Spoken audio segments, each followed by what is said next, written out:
Hashtag Trending would like to thank Meter for their support in bringing you this podcast. Meter delivers a complete networking stack, wired, wireless, and cellular, in one integrated solution that's built for performance and scale. You can find them at meter.com/HTT. Does anybody remember that Fireball XL5? Of course. 4, 3, 2, 1. Remember, I'm the guy who threw out Thunderbirds are Go last week, so of course I remember Fireball XL5. Oh, yeah.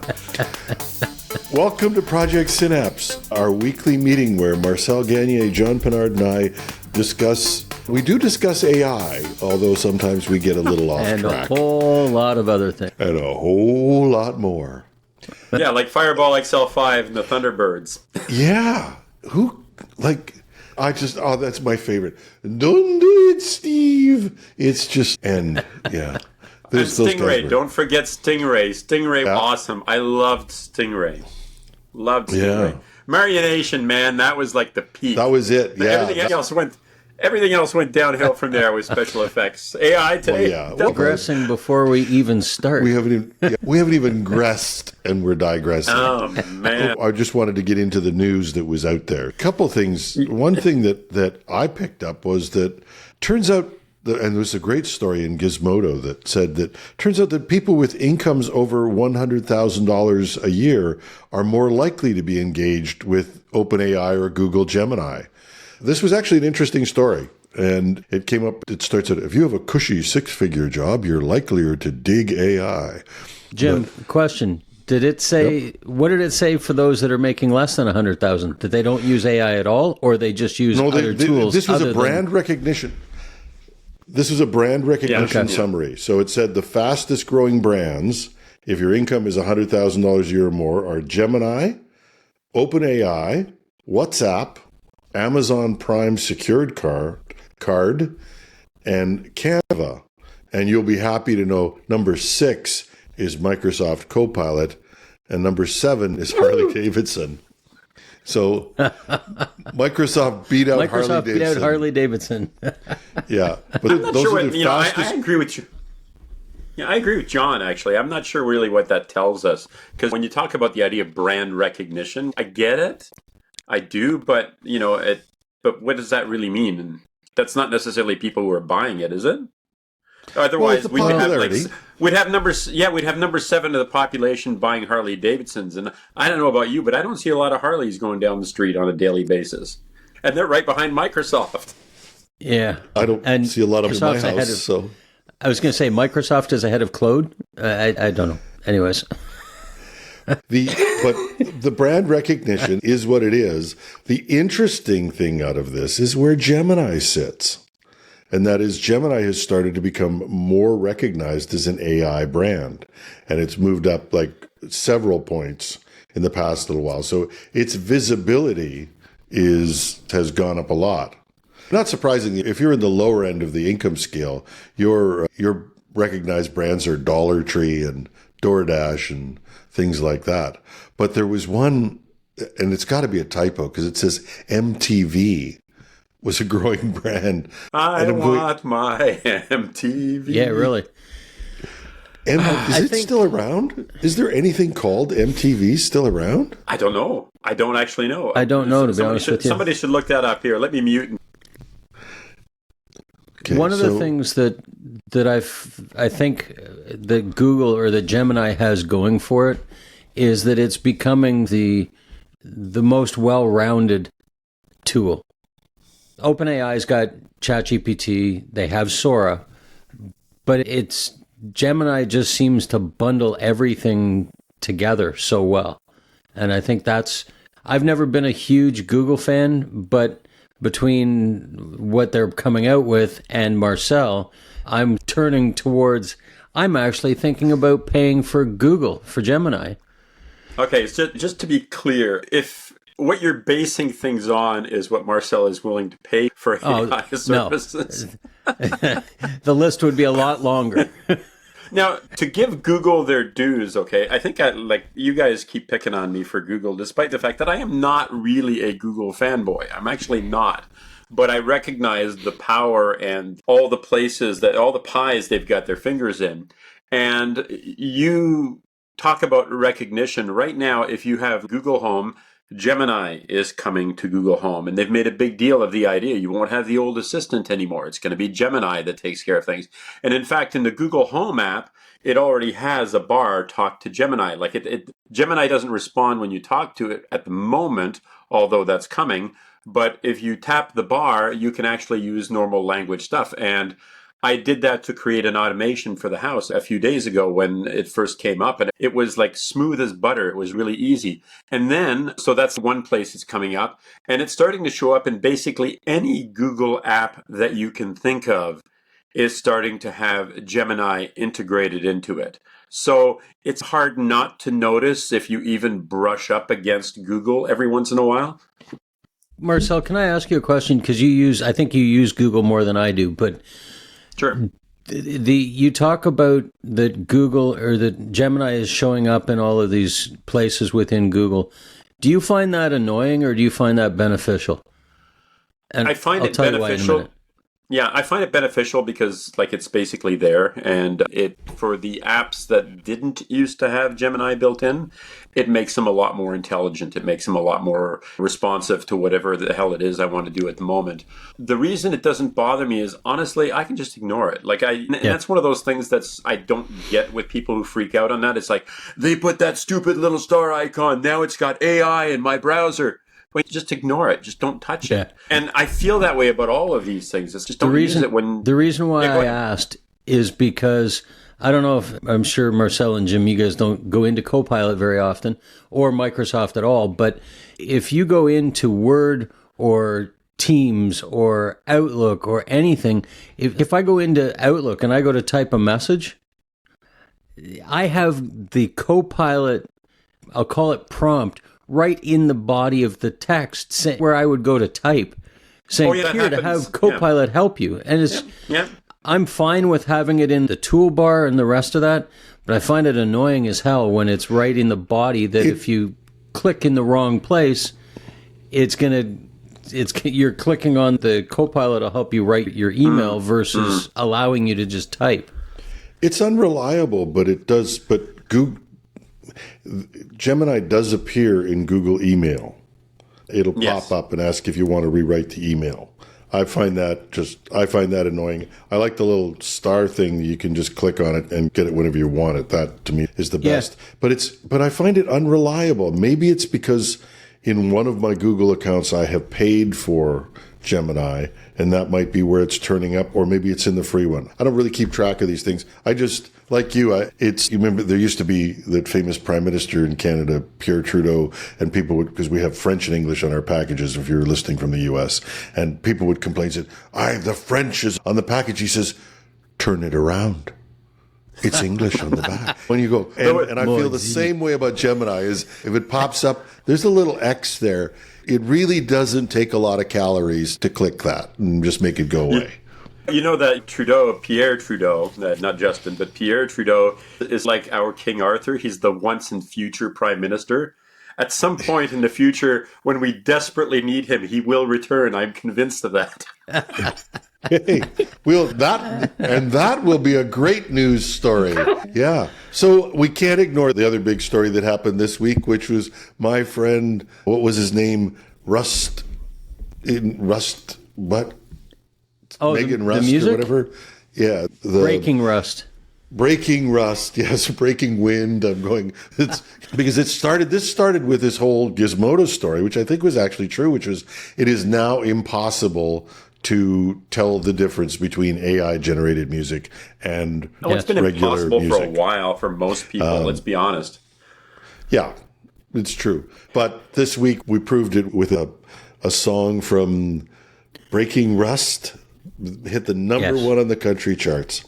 Yeah, on the country charts. 2.1 million streams on Spotify and 11.5 million on YouTube.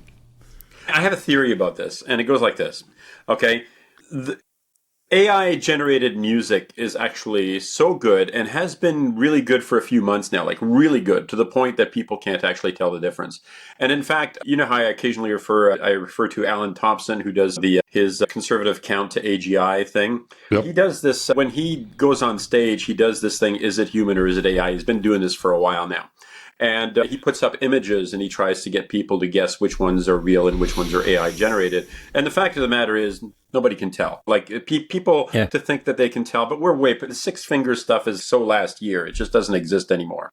And the same thing is true with AI generated music. It's so good that you can't actually tell the difference. And here's the thing: unless you're the sort of person who is going to get angry at the fact that AI generated art exists or AI generated music exists, okay, unless you're those people, you're going to be okay with it. You're going to be perfectly happy listening to a song that you like, or perfectly happy looking at an image that you like. Even the Coke commercial, like people are freaking out about the Coke commercial this year, another AI generated one. But here's the thing: they tested this commercial before it went on the air. Okay. And they had like lots of people. They put people in a room, they yank them up off the street and they bring them in and stuff like that. And it's like, what do you think? I think it's really cute. I love it. I love all the little animals that are waiting for the Coke trucks to come, blah, blah, blah.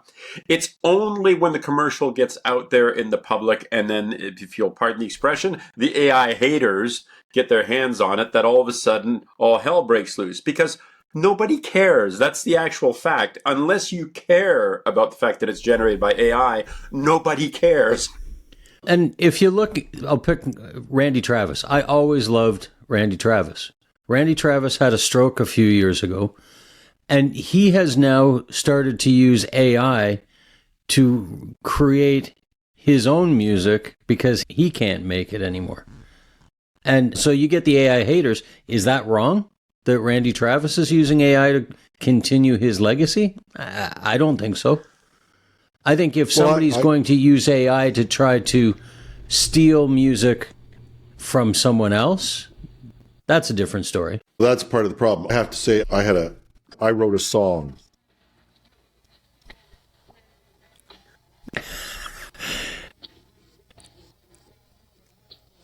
That's your song? You wrote that? It's so Jim.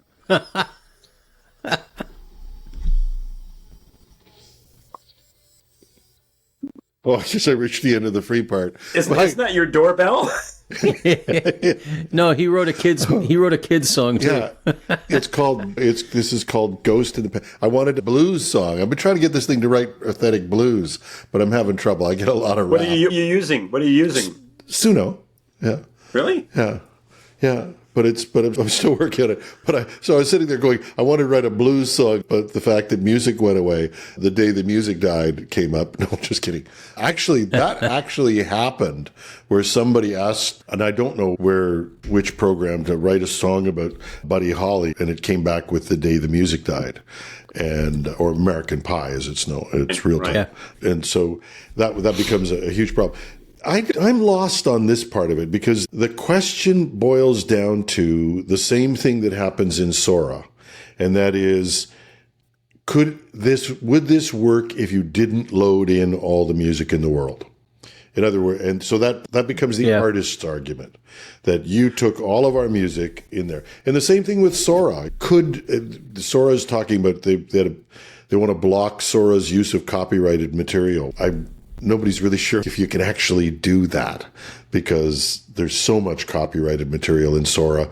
They're not sure if you block it all, you're gone. To be clear, okay, and I get hate for this from a few people I know, but there is no music like that in Sora. There is none of that stuff in Sora. Sora has learned the same way that you learn. You listen to music, you remember bits and pieces of it, you reinforce those pathways by the fact that you've heard that song several times and you've memorized it.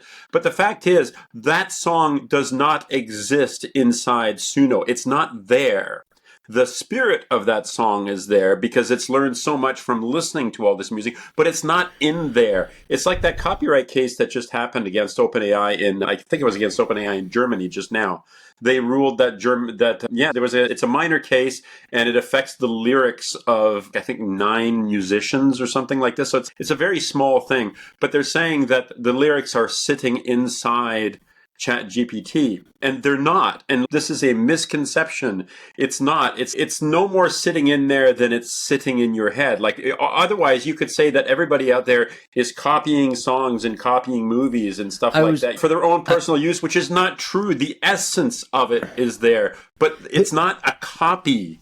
Marcel, the next thing you're going to tell me is that when George Harrison wrote Something in the Way She Moves, the fact that he'd heard James Taylor's song with the lyric, Something in the Way She Moves or Looks My Way or Calls My Name. The next thing you're going to tell me is those two are influencing each other.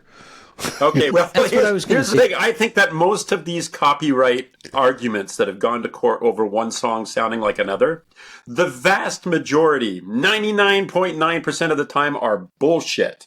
Okay? Oh, yeah. Like the idea, like the whole, you copied this 4-chord progression. That's the classic, right? The Axis of Awesome, your 4-chord song.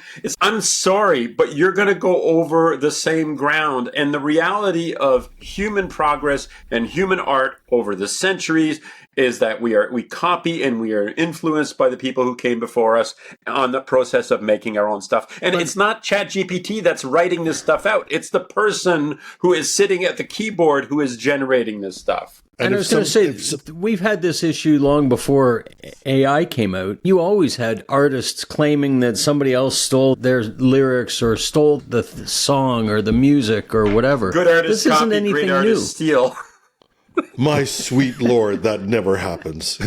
But the Axis of Awesome, if somebody's listening to this and they really want to pick this up, that this trend has been out there forever, there are like 3 or 4 4-chord progressions.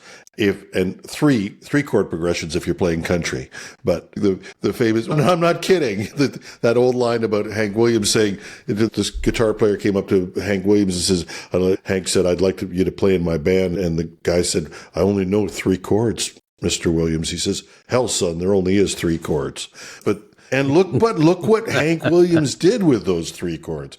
But I digress again. The Axis of Awesome is worth looking at. I'll put a link to it because it will show you the same 4-chord progressions. And if you think this only happens with rock and roll, where the progressions are there, I sing in a jazz band as well. And we do stuff from the 20s to the 50s. And guess what?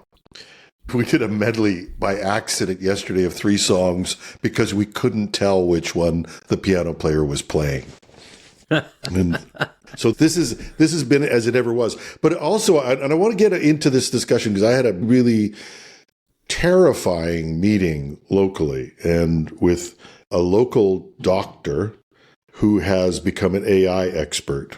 And I'm not bitter that they didn't ask me because I think I would have been pilloried if I'd gotten up and talked about AI, because she just wanted to get up and talk about the doom of AI and how terrible it was. And she's a doctor, and I wanted to, and just, she's a nice lady. She's very smart. However, so ill-informed. I was not really that aware of how much bad information there is about AI and misconceptions there are. And this one that somehow that the songs are written in a database and that we stole them all. And I will accept that there's a wider argument, although this happened in the UK as well. There's a big case in the UK where Getty sued the people who do the news photographs, we covered this last week. They sued Stable Diffusion. AI. Stability. Yeah, I always get Stability AI. All I can think of is Stable Diffusion. Stability AI. Yeah. They sued them, and the judge said there's no picture in memory. That's right. You can't have a copyright if there's no picture in memory. And so this is really interesting. But this copyrighted thing, it does become a problem with Sora because Sora actually produces something that looks like the copyrighted material. That becomes a different argument. Yeah, true. I agree with that completely, by the way. But it's like Sora does not do any of this stuff on its own. Like, I realize they make the platform, and it's the classic thing. It's, should Facebook get sued when someone says something hateful on their platform? Okay. Yes. I'm not saying it's exactly the same thing, but it's part of that. It's, you said something hateful, therefore the entire company needs to be sued, or the postal system needs to be sued because you sent a letter threatening your ex or something. You can't have both. This is the interesting thing. You can't have both. If OpenAI has to take down this stuff because it produces copyrighted material, then Facebook can be sued for misinformation. And again, yeah. And people have you've been like art shows at county fairs and city fairs and stuff like that, like the Paris Fall Fair or something like that. And there are paintings that people have done, amateur artists or something like that, and they're Disney characters and they're Marvel superheroes and stuff like that. And they're selling them out in public. And I don't see all these people getting arrested for for copyright infringement. They're selling this stuff. People look the other way for a lot of these things. And to be clear, I do understand the frustration. People say, I made this stuff, whether the AI copied it or not, or just learned from my style, which, by the way, is what it does. It learns from it. It isn't copying it. Okay. Regardless of the fact that's the case, because I am a big name, like people like us don't matter in the grand scheme of this monster. We don't. But somebody who has like a huge following, millions and millions of followers, they have sold gold level records and stuff like this, they're going to be upset at the fact that they have helped create this thing without getting a piece of the pie that was made from all of this stuff. Regardless of the fact that for the vast majority of most people, it doesn't mean a damn thing, but everybody wants a cut nevertheless. So what's your cut? Like a penny because there's a pixel that could be representative of your work somewhere in there? Like, I don't know. And again, I'm not trying to let them off the hook for having used this material, but the argument that it's a direct copy has to be squashed because it's not true. Yeah. The problem we have is that things are moving faster than legislation could move. Oh, yeah. And like I said, this idea, and I could say you're a Facebook hater, and that's why you're saying Facebook should be accountable. No, the reality is everyone a Facebook hater? Yeah, that's true. Yeah. But the idea, the reason why social media platforms aren't pursued in the United States, I don't think the law is the same in Canada, but they aren't pursued in the United States is because they're not publishers. They're a platform where people use, and they use that to create stuff and put their stuff up. So the platform itself is not responsible. And these guys use this to escape all the time. But then the next question is, if you use that platform to create art, then you should escape from that liability as well. We're trying to define laws. This is as bad as the security for AI. We're trying to catch up with laws to something that's moving so fast. I sometimes feel like the analogy is we're standing on a track and there's a train coming at us at 150 kilometers an hour or 100 miles an hour for those who are in the U.S., but it's coming at us and we see this bright light and I turn to John and you, Marcel, and I say, I'm not sure I believe in the train. Or I think we should investigate the possibility of maybe writing laws against things coming toward us with bright lights. What do you think? Let's fire up a committee and try to come up with something. Yeah. And that's where we are. It's amazing. Yeah. Here's another one. People, again, a lot of what AI is making possible is doing this stuff at scale. Okay.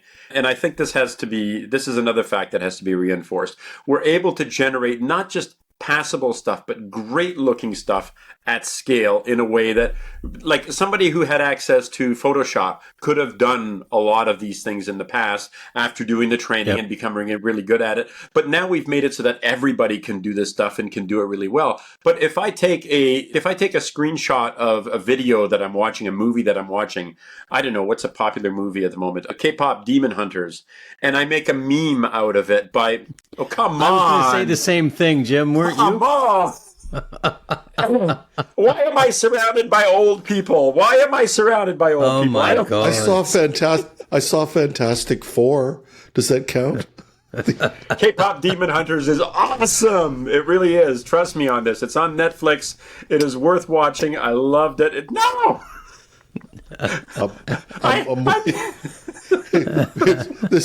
I had a friend when we were trying to do a screenwriting thing. We actually wrote a movie about ourselves doing a script. And the movie we came up with was Body Rub SS Girls Working in the Car Wash. I can see it. Okay, all right. We thought that was fantastical. Now you're telling me K-pop Demon Hunters actually got made. Okay, all right. Hold on a second. Let me put on my press hat and explain this to you. Okay. Talk about digressing. So this is my press hat. It's my press hat. Okay. So if you're listening to this, if you're listening to this, I need to do this in Braille for everybody out there. We'll get email on that. Sorry. I need to do this for people who can't see this. Marcel is now wearing a pirate hat. Okay. So proceed, Marcel. K-pop Demon Hunters is an animated film that has as its soundtrack K-pop, as in South Korean music, popular music. And the whole thing is built around, again, a South Korean mythos of demons in the real world. And the idea is that over the centuries, and this sounds an awful lot, please tell me that you've watched Buffy the Vampire Slayer. Please. Who? Tell me. Yes. I'm going to leave right now. I know I watched a few minutes of it. Yeah. Oh, man, I've watched the entire series twice now, start to finish. But anyway, why am I surrounded by all these old people? I'm waiting for the I think next. we have to start playing I'm waiting for the next Reacher, Reacher series. Actually, that was good. That was good too. Anyway, so the idea is that in every generation, it's a lot like Buffy. In every generation, there is a chosen one, or in this case, a chosen trio of young women who use music to reinforce the world's energies to keep the demon world separate from the human world. And that's what it is. There's this group of young women who create this music that reinforces the barrier between the two worlds, but the demons have had it. So what they do is they decide that they're going to create a boy band to go up against this girl band to make themselves more popular than the girl band, to weaken the barrier, to allow the demons to come out into the world. It's great! It's fantastic, and music is fantastic as well. Hey, we're the monkeys. That was good too. That was good too. Another so I'm both young and old. I'm both young and old at the same time. Oh my God. Okay, yeah. Marcel. Was that enough of a digression? Anyway, we were talking about something else. Oh yeah. Anyway, the meme. So I was saying, I haven't totally forgotten. I do not have the cognitive decline here. But if you take a screenshot and then you create a meme, okay, technically you are in copyright violation, but no one is going to go after the person who shares this meme on Facebook. Okay, even if it's viewed 10 million times, no one is going to go after them.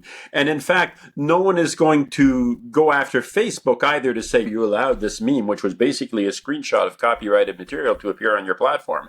The only reason that AI is so much in the public view at the moment is it's growing in popularity faster than anything else that's ever come before it. Okay, there are vast amounts of money on the table, and we are talking ridiculous amounts of money, imaginary amounts of money, and of course the fact that it's the big thing right now. That's the reason. And speaking of imaginary amounts of money, which was another big story from last week, is that everybody's talking about the bubble, but it's getting weirder and curiouser, I think, as Lewis Carroll would have said about this, was the financing of this, of how we're going to actually make money from AI, and whether it could ever make enough to pay for itself becomes an interesting thing. So you've got Sora, which is producing videos that cost about $1.30 each to produce, but hundreds of millions of those. And OpenAI is making taking about $12 billion in revenue, something like that. And it's basically Sora wipes that out really quickly.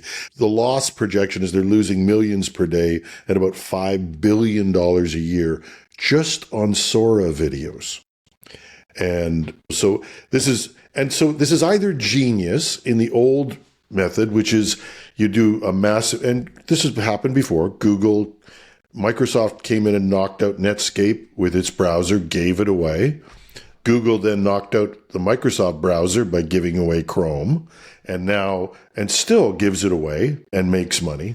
There's an old book called Catch-22, and if anybody's old enough to remember that book, the guy he buys eggs at 7 cents and sells them at 5 and makes a profit.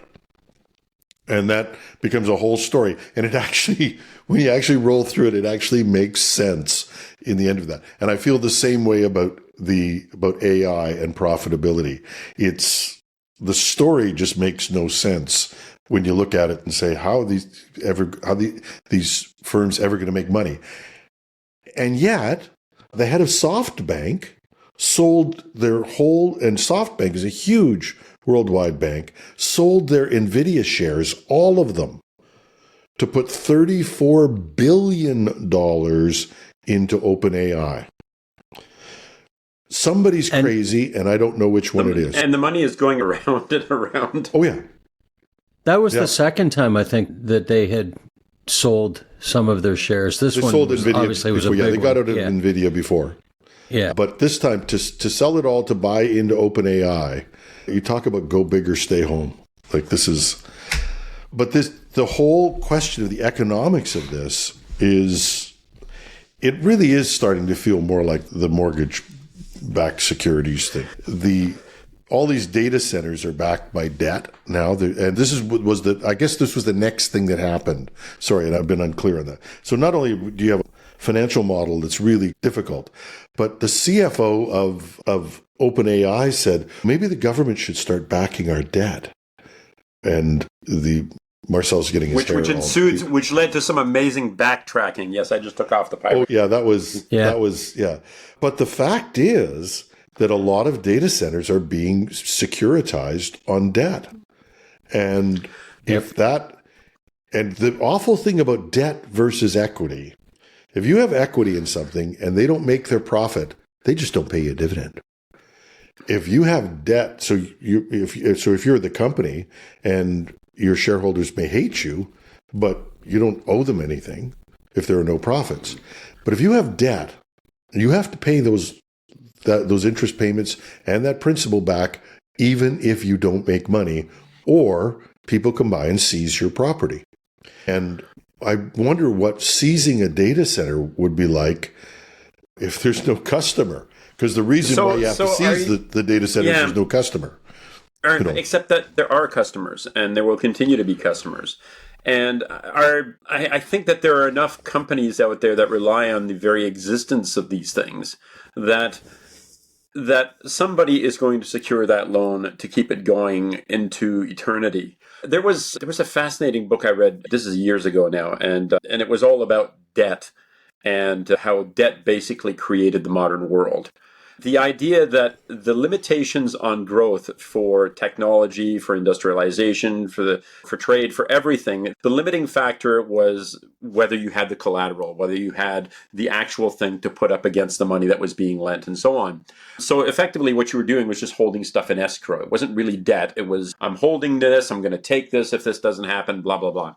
Either that, or you had a rich benefactor who was willing to lose the money if the project went south, a king or a queen or something like this. Now, what debt made it possible to do was to create money that wasn't there. Really, that's what it came down to. It's, you want to grow this company? We will lend you money on the basis that at some future date, this money will be worth more than the money that we're lending today. And this had a snowballing effect that allowed the development of everything that we see in the world today.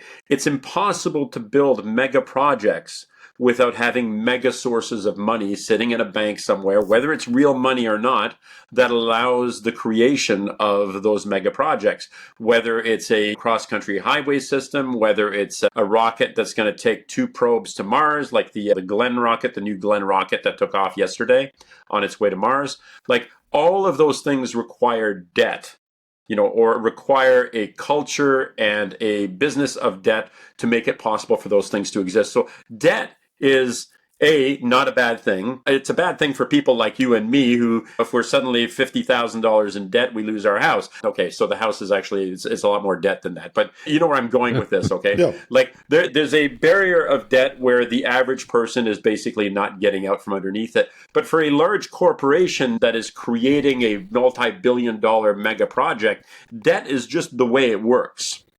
You know, it's just the way that we move numbers around in order to keep the project going. Yeah, except there's some things about debt that are interesting. One is the countries are based on the fact that you'll never have to pay it back. That's the United States will grow to the point, debt will grow over the next few years. If they keep going at this level, they will grow to the point where their debt payments they're already equal to the amount of payments they make for but who's going the to military. Collect? Who's going to collect? Who's going to collect? But what happened? Exactly. That's what they're hoping for. We're going to turn this all into Bitcoin. Every country is in debt. With maybe the exception of one or two small city-states or something like that, everybody's in debt. So who is everyone in debt to each other? But that's where eventually events happen where it all comes crashing down. You can keep generating debt. Or we bring in a new system. But that's, like I said, that's what the U.S. is hoping for. That this Bitcoin thing, mark my words, the Bitcoin thing is so they can securitize their debt with Bitcoin, and then they'll never have to pay it back. And I think they're going to try and pull that off. Believe me, this is a guy who's sorry, no, step away from the politics. Let me just say that this could happen. But the So what you're saying is MTV's debt makes it impossible for it to continue. By the way, I'm saying this because I've had a tab open the entire time that's flashing at me that says that MTV is officially closing finally this December. Oh, there you go. So MTV still exists. It's still there for another month and a half or so. Anyway, sorry, continue. I'm going to close that tab now. No, I go on and request my songs. That's all I can say. But the issue is, if you build, they're building out $1 trillion worth of data centers. A lot of this money that is going into OpenAI goes back into data centers. And this moonshot project to build $500 billion worth of data centers with Larry Ellison and the whole crew. That's OpenAI wants to be part of that. You've got Google building out data centers like mad. You've got Microsoft building out data centers like mad. One small problem, there's not enough power for those data centers. Second small problem, just that turned up in New Jersey, which is that when you build an electrical plant, you don't just tell the data center that they're responsible for the capital costs. You pass those across to all the consumers. So in New Jersey now, they've had huge increases in their rates, their electricity rates, and they became an election issue because the data centers that are there. So that's a huge issue of negative impact on consumers, an incredible amount of money, power that doesn't yet exist and will cost a lot of public money to build. What could possibly go wrong with this scenario? Oh, yes. Yeah. Somebody could invent a more efficient AI that didn't need all those data centers. Oops. And you don't need many. And that's what concerns me is that, you remember, I don't know, what was it, 6 months ago? That all of these companies like Meta and everything were talking about putting nuclear power plants in place. What happened with that? My understanding is that they've rescinded that because now they don't need as much power. But Canada is still going ahead with, last time I checked, we'd signed, or the Prime Minister had signed something that said that we were going to build some of these small nuclear power plants. And eventually, the thing about all this stuff is that even if they don't think they need them today, the power requirements for the planet will continue to increase. Okay. By the way, did you hear that? Did you hear that in Australia, the solar power has become so cheap that electricity is free because there's this huge abundance of electricity? Negative cost of electricity. Yeah, the negative cost of electricity, fascinating. So personally, I think that the idea that we need to generate more and more power all the time to power more and more technology is actually exactly what we want. But this is exactly my point, is what could possibly go wrong with us building $1 trillion in data centers? First of all, we're electrifying our economies. Anyway, it's not just data centers. We're electrifying everything. And that, if you watch what China is doing, they're not ready to burn a lot of, they'll burn coal because they have to make electricity, but their economy is electrified, and that's what's happening. So we'll be using a lot more electricity no matter what happens. But as you pointed out, in this case, at least in one case, Australia, the cost of electricity suddenly goes negative. Oops.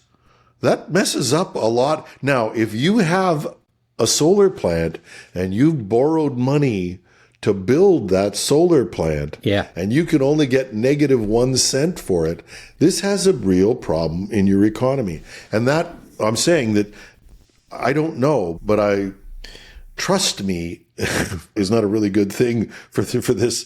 And this just is starting to feel a lot like the mortgage-backed security thing that was happening in 2009, where everybody said, oh, Jim, the prices...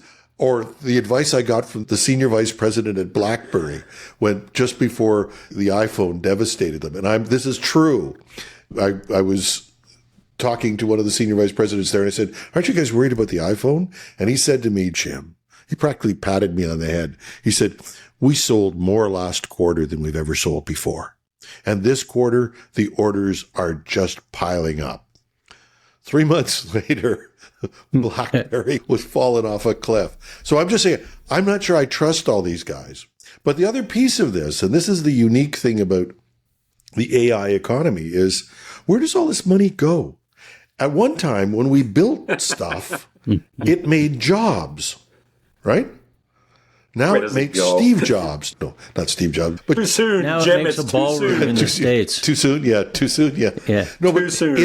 It makes Mark Zuckerberg wealthy, and Larry Ellison, and Jeff Bezos, and Sam Altman, God bless him, is still working for the Buddhist beggar bowl. He doesn't have any money.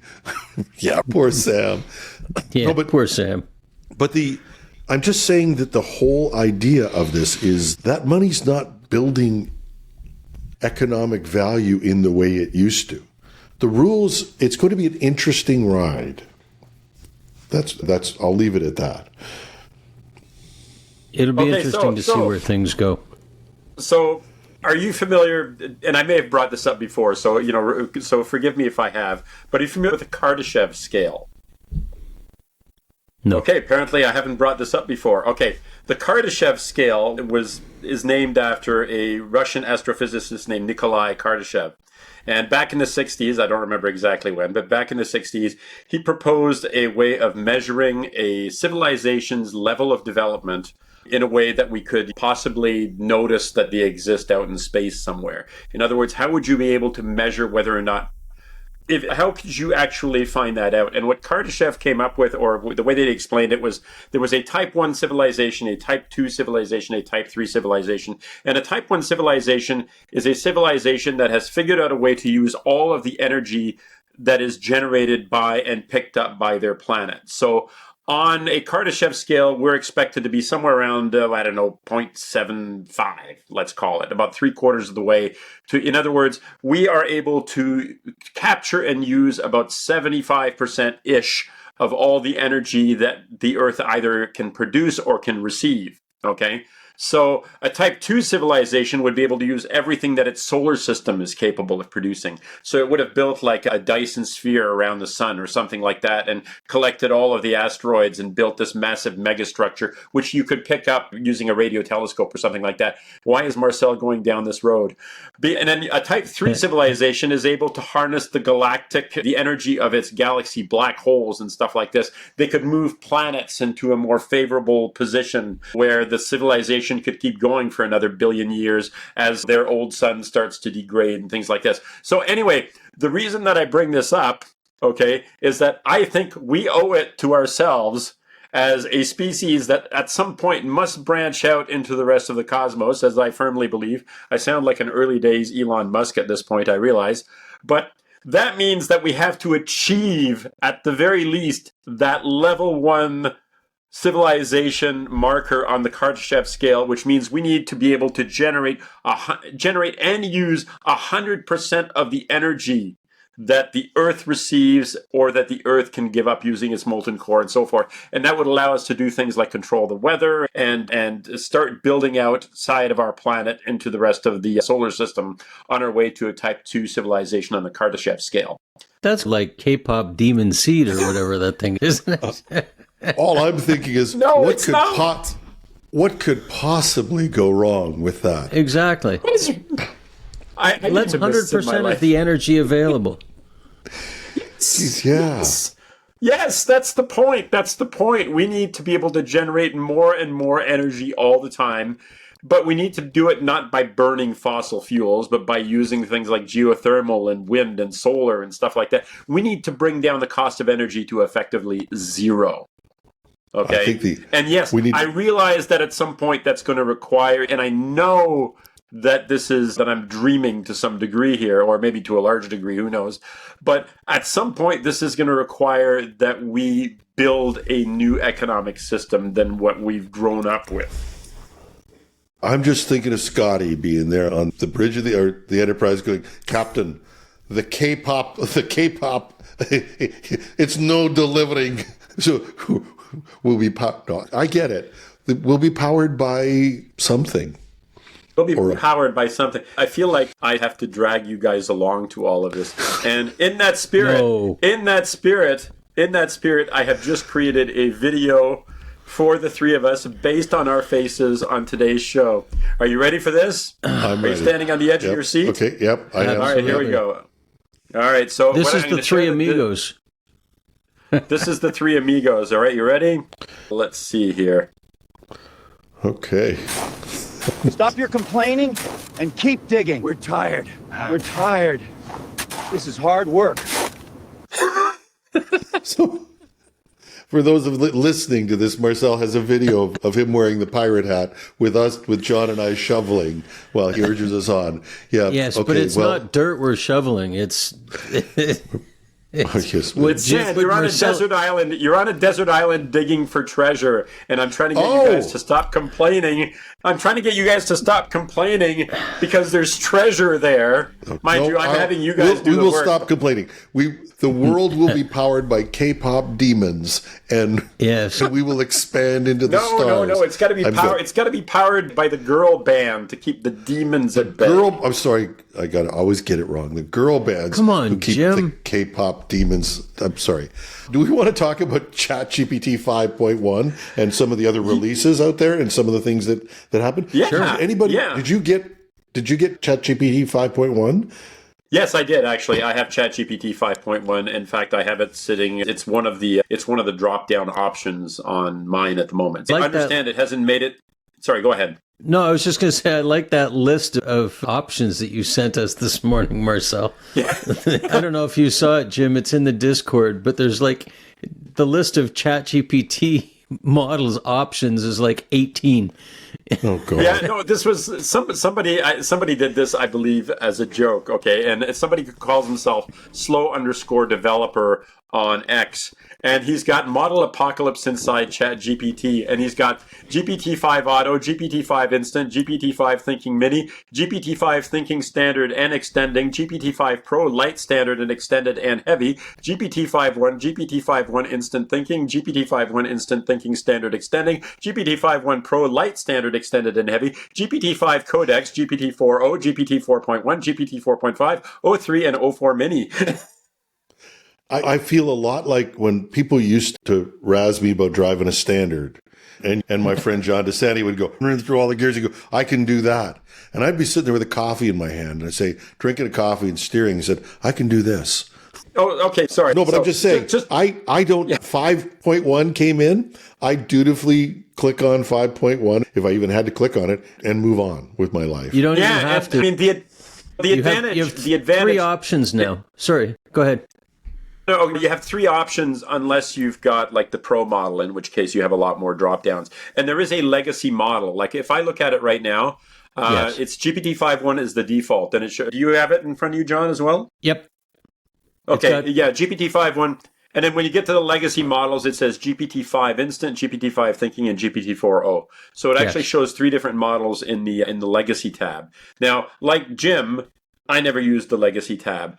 I do have what's called ChatGPT Business as well, which gives me access to the Pro, GPT-5 Pro, which, by the way, is not the same thing as a GPT-5 Pro subscription because the levels are lower in terms of the amount of times that I can generate some of these things. But I do have access to the Pro models as well. So how do you get access to that, Marcel? You need 2 licenses, or you need to be willing to give up your original license. Okay, sorry, yes. Yeah. Yes, the business one, I remember. Which is $30 a month or 25, but 30 Canadian, as opposed to the $20 a month. So you're paying a bit extra, but the catch is you have to have 2 licenses. And in my case, I gave one of the licenses to my son who is in university. He has access to the other one as well. Got it. Okay. Yeah. His paper Anyway, radically improved. The big thing with 5.1 though is first of all, it has a lot of different personalities, so you can actually go in and personalize it so that it's friendlier, or it's more business-like, or it's more cynical in its answers and so forth. I haven't looked yet this morning, but as I understand it, it has like about a half a dozen different personalities that you can bring up, depending on the type, the way that you want it to respond. Because one of the things, for all the things that people are saying about how bad it is that ChatGPT was overly friendly with users, guess what? Users actually like this stuff, which is why they actually brought it in. And so you can personalize it to be the kind of chat partner or assistant that you want it to be. Jim? Yeah. No, if I wanted to get yelled at, there's lots of people who I can find to hate me. I'm happy. You could bring up Grok 4 and you could bring up the nasty version of Grok 4 and have it insult you the entire time. Yeah. But I noticed immediately though that in 5.1, and it was quite a shock because I asked it to do something and then it offered me these options and said, which one of these would you like me to pursue? And I went, oh, you're the professional version. And it really was. It was quite well organized. It's much more better organized than I am. It is fast as well. It is fast. It's a split. If you're looking for something stupid, like I just typed in what's the weather for today in Waterloo, Ontario, and it gave me an hour by hour breakdown, including a summary of what we can expect later in the day, like a text summary and so forth. And it happened basically like that. Yeah. The speed at which it can respond is insane. And as I understand it, when you're asking it to think longer on something, its level of error correction in the thinking version is something like 97% accuracy now, including on math, which was one of its weaknesses, earlier. Mm-hmm. The math thing is another one of those things that's been getting better and better all the time. But apparently now we're like at a 97% accuracy level on responses. So I still do not encounter the same number of errors that everybody supposedly finds. But you and I do single and double digit math at most, Jim. Oh, yeah, I guess there's that. Actually, that's not true. I was looking through, I actually went through, because one of the great things about ChatGPT is you can get it to treat things. So you can get it to teach you things at a level where you'd never be able. I could not get a math professor to sit with me and say, what are tidy numbers? And for anybody who wants to know what a tidy number is, I can't possibly. I can explain it. It's a number that must be divisible by a fraction. And if that means anything to you, then you're smarter than me, because I then had to go walk through this thing. But I spent half an hour figuring out what these things are just by saying, no, I'm stupider than this. You got to make this simpler and simpler. And I actually figured it out. But that's not what I was talking about. But I can go down these rabbit holes with it all the time. But the accuracy of what it's doing now and the way it treats problems has changed enormously, because now it's coming back to me and asking me questions. If I put in a prompt that's too vague, it will come back and say, what did you mean by that prompt? Would you like this or this? Yep. And I think that also will enhance accuracy, because I'm the stupid guy who doesn't understand what tidy numbers are, but is still fascinated by them. But John. Yeah. No. But that type of thing makes you think, oh my God, is the accuracy partly the fact that we prompt poorly? And I think it is. I've also found that I have toyed with the idea of using AI to help me write a book. And so I used to do this over the summer as I'm driving up to the cottage, that I'd turn on the chat mode and I would be talking to it as I'm driving, and it would come back, it would answer my question, and then it would say, what would you like me to do next? Would you like me to do this, or would you like me to do that? And it was like having a conversation all the way through, but it was actually prompting me of options for continuing on with the discussion. Whereas before, I used to find whether you're asking or typing, it would give you the answer to what you asked for, and that was it. So now, including the answer to, there's this OPP officer looking at me because I'm paying attention to my phone. What should I say to him? Yes. Okay. No. So I have to digress for a moment. First of all, why would you be any different? Good point. Can we talk about robots just for a second? Absolutely. Okay. All right. So you have to look at first of all, let's talk about the fact that Russia has entered the humanoid robot. And then we'll talk about a different kind of robot. But how about I play this for people who don't know, who haven't seen this, okay? Okay, but you're going to have to describe it for the people who are just listening to us. So this is in Russia. This is a company called, and either the robot is called Idol or the robot is called Idol, but I think the company is called Idol. And they're unveiling their humanoid robot on stage with the music. It was one of the songs from Rocky or something like this in the background. And the video has, Russia's robot has had too much vodka, is what somebody wrote on the video that they shared. But here's the thing that happens. So the robot is coming out on stage, and it's walking unsteadily as it comes out on stage.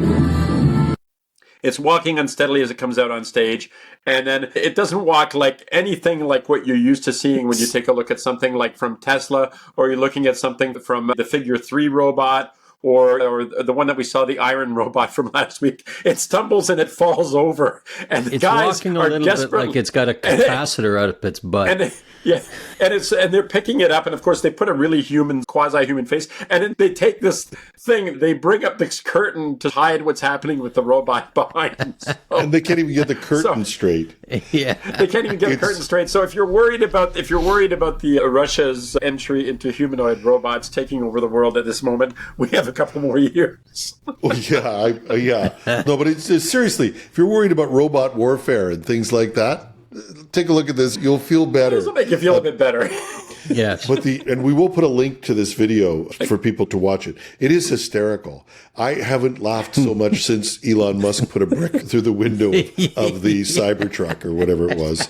His recovery, to be fair, was a lot funnier than it was like, okay, we're going to have to fix that. Whereas these guys just look terrified. They look like their world is ending. Elon's only going to fire the guys who built the window.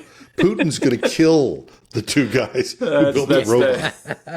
Like Siberia, it's not the same as saying this is your last day here. Putin comes in, this is your last day on Earth. That's right. Oh, you're sending me off into space, something like that. Yeah.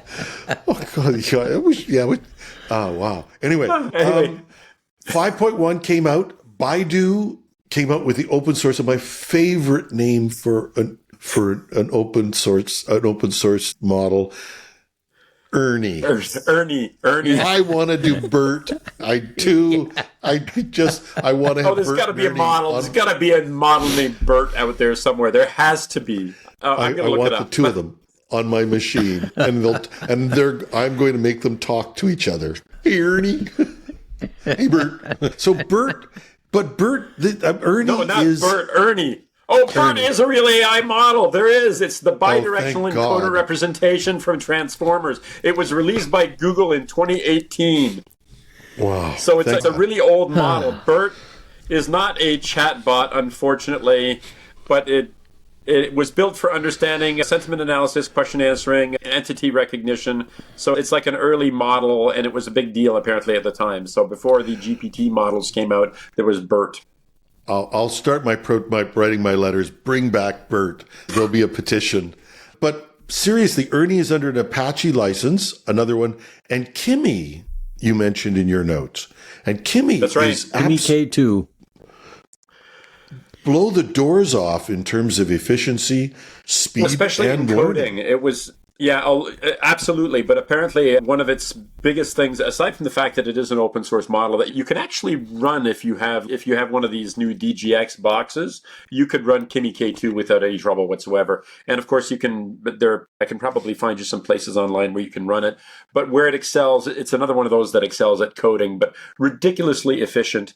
And the fact that it is fully open source and the fact that you could run it without having massive amounts without having a $20,000 computer like PewDiePie has. Okay, everybody knows who PewDiePie is, right? Yep.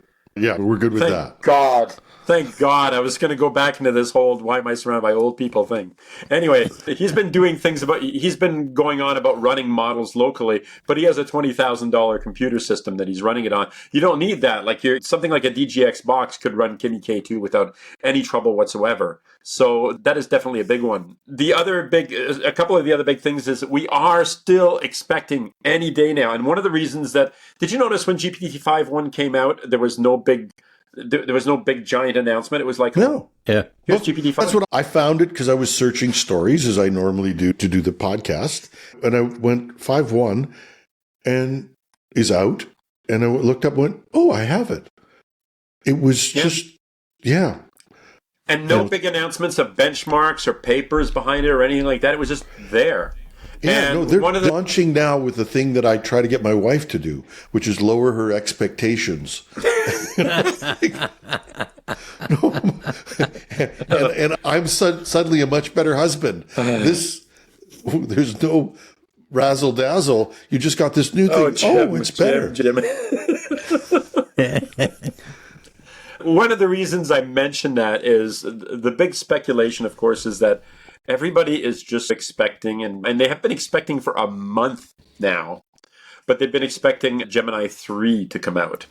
Okay? And I think the speculation, anyway, among a lot of the people out there is that the incremental thing is partly what OpenAI wants to start people to start thinking in terms of there's always incremental upgrades in terms of what it is able to do. In other words, don't feel like you're getting trapped into this is the model that we get for the next 6 months. No, we're just going to keep every day it'll keep improving. So that's one idea. But the other idea, of course, is Gemini is out there about to appear. And of course, we've seen people have access to in limited ways here and there, Nano Banana 2.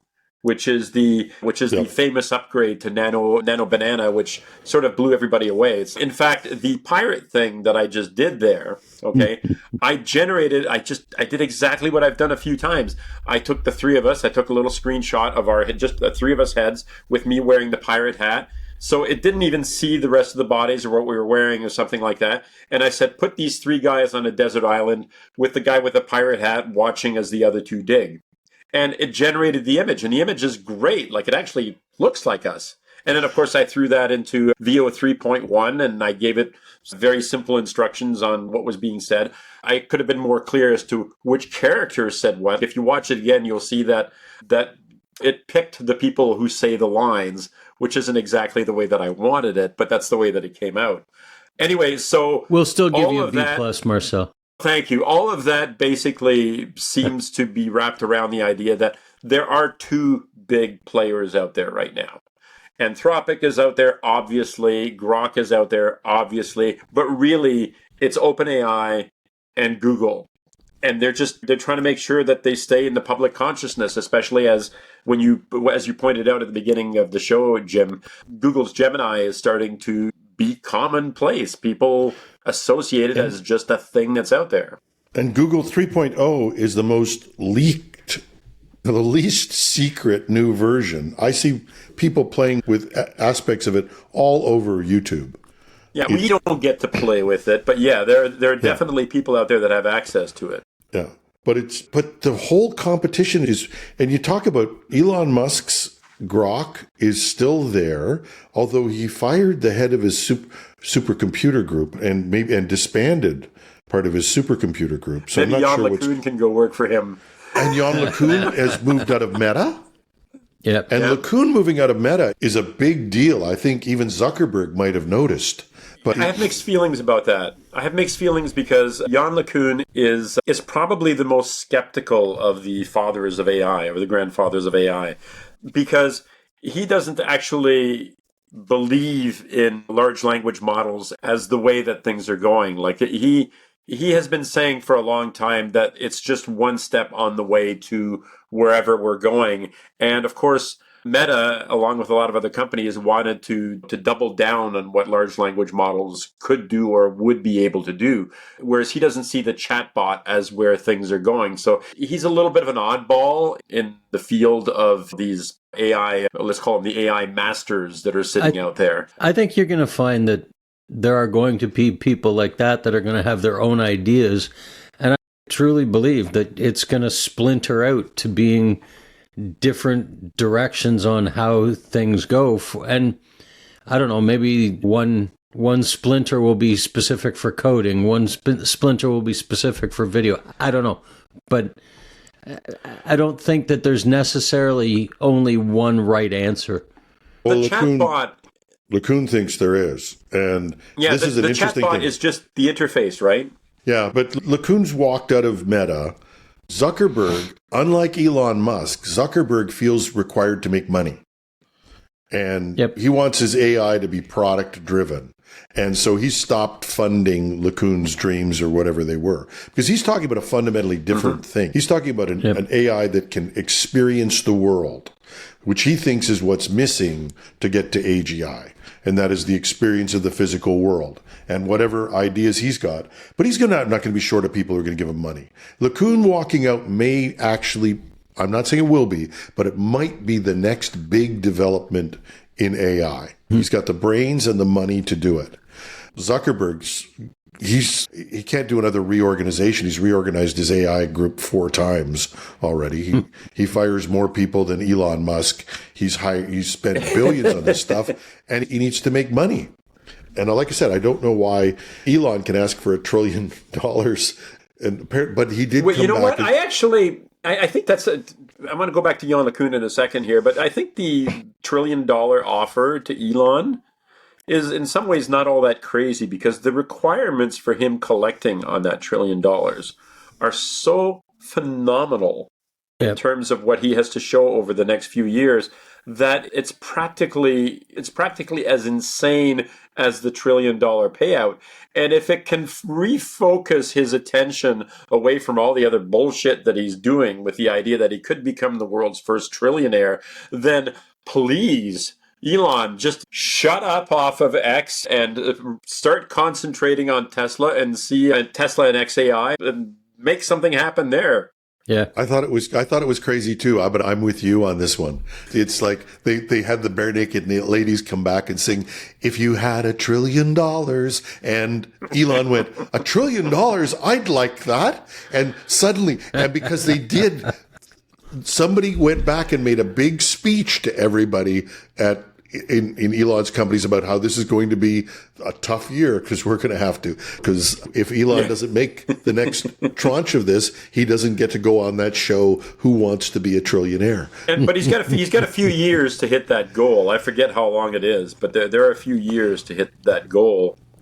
Yeah, but $1 billion here, $1 billion there. Sooner or later, you got real money. Yeah, that's going to catch up. I think the board was brilliant.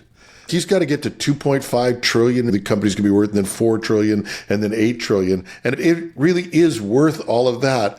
But don't forget, we did this. I think I could say this now, because when Ernst & Young merged with Capgemini, or sold to Capgemini, well, a lot of partners went out. I was around at that time, and I went to one of the partners. He says, "Are you unhappy?" He said, "We traded our overvalued shares for their overvalued shares." And I think, what are they going to compensate him with? Shares in this company. So if it's a big balloon that goes pop, so does his trillions of dollars. So it's going to be an interesting thing. It'll keep Elon focused, maybe. Yeah, no, I love the idea of keeping. I love the idea of keeping. I love that. Yeah. But yeah, it's a gigantic pay package. But what does he have to do? He gets 12 tranches of stock. It'll options. keep him out of politics. The market cap. Yeah, yeah. Maybe. It might keep him out of politics. But like I said, this guy, when he's focused, he's not the genius who does this stuff. He's the idiot who says, we're going to do this crazy thing and we're going to find a way to do it. And so we have Starlink. We have rockets that go up and can land. We have... Well, that is really cool. As God intended, rockets are supposed to land on their fins. Yeah. As God and Robert Heinlein intended. Yeah. We're going to go to Mars. It's the things that he can do when he's focused. Like I said, I don't consider him to be the brains behind any of this stuff, and I think I can relatively prove that. But he's the demand. He's like the Howard Hughes, except Howard Hughes was a good engineer. But he's the crazed. He was also guy. insane. Yeah, you're telling me. Oh, yeah, Elon is really sane. Yeah, I did not say that. I was merely pointing out that Howard Hughes was insane. But we will have a number of things over his, or he'll die trying, and maybe he'll get his head out of Twitter, which is never going to get $1 trillion, and that would be a thing that all humanity would love. That would be true. Hey, is this a good point? Is this a good time to point out that I actually went and checked out a Tesla Model Y? I want to finish with that, and I was going to do something on the ethics of AI and some of the misinformation, but I think we're going to do a whole show. Let's do that. I love that. Let's do that. No, but I think we can do a whole show next week on misinformation. Yeah, okay. I would agree. Well, all right, let's do that. Yeah, I would agree. Yeah, I want to do that next week. But so we're going to end with the Tesla story, because I'm dying to hear this.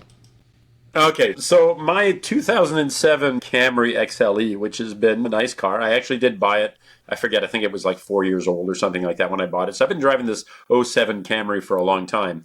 It makes a lot of noise when I'm on roads these days. It's starting to have that clunky old car feel to it that is going to cost you a small fortune if you take it in this time. Last time I took it in, about 3 years ago, I spent $5,000 to bring it back up to... Now I'm worried that this could be like $10,000. So it's time to start thinking about another car. So for years, I've been saying that I'm going to have either a hybrid or an EV, preferably an EV. So the idea is... You want to drink your own Kool-Aid. You've been saying this for a long time, so put your money where your mouth is and get yourself an electric vehicle. So I started looking at the different offerings that are out there. Go ahead, Jim. I'm just going to say, but for Tesla, I'm going to say, you're dead to me. Anyway. Marcel, so you know, if you're looking at Teslas, I hear that you can get a really good deal on a Cybertruck. I hate trucks. Cybertrucks included. I hate pickup trucks with a passion, almost as much as I hate won't tell vans. you what I drive then. I hate trucks. I hate them, but only on days that end in Y. Anyway, so I decided I would start taking stock of the different vehicles, and I actually went to Toyota at first because they have an EV that's coming out called a BZ. It's basically an electric RAV4. But it sounds interesting enough, and I love my Toyota. It's been a great car. But I thought, I have to go look at Teslas. I have to. First of all, despite the Elon factor, I live in Waterloo. There are a hell of a lot of Teslas in Waterloo. Like, this is a tech town, and people in a tech town tend to go toward tech-type vehicles. There are a lot of EVs in this town, and a lot of Toyotas, and there are charging stations absolutely everywhere here. But I digress. Anyway, so I decided I have to go check out a Tesla. And so I walked into the dealership with my son in the afternoon about a week ago now, and I checked out the various cars. And of course, for me, the Sebastian has to be able to fit in the car. He's 6'4", so it's like he has to be able to sit in the back seat. He's going to sit in the front seat, but he has to be able to fit in the back seat when all of us are in the car. So I had him sit in the back seat of a Model 3, and it's just too tight. There isn't any room. Yeah. Tried the Model Y, and it's got decent headroom. You can sit in the back seat comfortably. Front seat's never a problem. It's always the back seat. Anyway, and of course, there's enough leg room back there, and it's great. And the guy says, do you want to go for a ride? And it's, sure, what the hell? I've got some time. Let's go for a ride. Okay, so let me start by saying that this was a holy hell moment for me. I felt what driving is supposed to be like. I experienced the future of driving. It was fucking amazing. Am I allowed to say fucking on the show? It was incredibly only once, not twice. I'm going to lie to YouTube and hope they don't find it. But yeah, aside from that. Okay. It was amazing. It was incredible. And we went out into the car. First of all, they summoned the car. So we stood at the door and the car drove up. And we didn't have to go out to the car and find it in the parking lot. It left its slot on the parking lot and came to get us. That was the first thing. We step into the car. Sebastian sits in the back seat. I sit with the guy up front. And then we go for about a 4-kilometer ride around the area. And the thing is on full self-driving mode basically the entire time. He plugs in, he says, let's plug in Starbucks just for fun. And then at some point he says, we're not going to go to Starbucks. And he took control of the wheel briefly at that point and called for a different destination and then go over the wheel again. It got on the road, it navigated traffic, it stopped at stoplights, it found its path around where we were supposed to go, it found its way back. Like, the whole thing was done on self-driving in busy traffic, and it was busy, okay? And it was beautiful, and we're sitting there in the car, and it's clean, and you look at the screen, and you can see like everything around you. It's got a display showing all the cars around you in a 360 view all over the place. And then when we got back after our 4 or 5 kilometer ride, we get back into the parking lot, and he said, okay, and now I'll show you parking. And on the screen, you can see all the parking spots that are available. Like, it shows you in and around the car in a fairly wide area around the car, and you just touch the spot you want it to go in, and the car backs itself into the spot perfectly. And it was just amazing. Like, it was, I can't say this enough. The experience of being in this car and experiencing what it felt like to have something that had that much control, that was that comfortable, that was that easy to understand. Not a million freaking knobs. It's like a single interface that basically does everything for you. And of course, it can respond to voice as well. Mind-boggling. And I walked away from that thinking, I don't know if I can drive anything else. I don't know if I can have anything else for the next car. And if you sit in one of these things and you experience that, I swear to God, you will feel the same way. It is amazing. And the interesting thing with the Tesla purchasing experience is, Marcel, I know you said you went to a dealership, but you don't actually have to. I had seen this before and I just double checked it. I just put in test drive Tesla Model Y in Pickering, which is where I live. And it pops up a list of different places, and one in particular is a Tesla charging station in Ajax. All it is, they only do it, I think, with Model Ys and Model 3s, but they leave these vehicles sitting in certain locations, and you arrange to go and pick it up. You leave your car there, you get in, I guess they must remotely unlock it or something. You get into it, and you go test drive it. It's an interesting experience. It is. This isn't meant to be an ad for Tesla.